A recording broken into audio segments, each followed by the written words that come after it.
Hello' guys welcome to my mini blog. আবেলি শুই উঠি বহুত বেয়া লাগি আছিল। ভাবিলোঁ ক'ৰবাত ওলাই যাওঁ, অকণমান স্কিন কেয়াৰ কৰি তাৰপিছত বহুত ভাবি কেনে নাৰ্চাৰী এটাত আহিলোঁ কেইটামান গছপুলি লোৱাৰ কাৰণে। মানে ঘৰত মনটো ভাল লাগি থকা নাই, চ' আহিলোঁ আৰু মাক লগত লৈ কেইটামান গছপুলি কিনাৰ কাৰণে।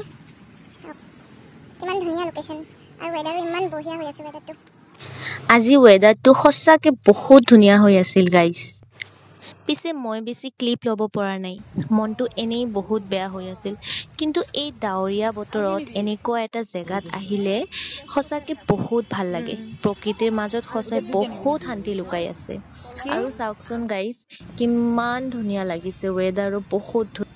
এই গছজোপা চাওকচোন গাইজ, কিমান ধুনীয়া।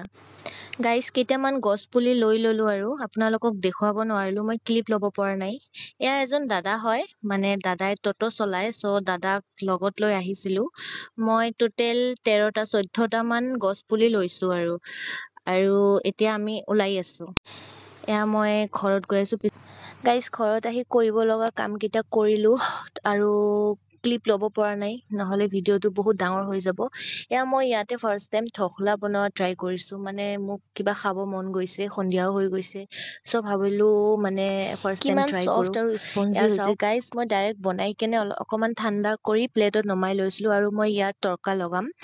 চ' গাইজ চাওক, ইয়াতে মই তৰকা লগাইছোঁ। মই ফাৰ্ষ্ট টাইম ট্ৰাই কৰিছোঁ আৰু বহুত টেষ্টি হৈছিলে সঁচাকৈ।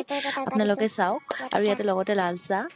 চ' গাইজ চাওক কিমান স্পঞ্জি হৈছে ফৰ দ্য ফাৰ্ষ্ট টাইম।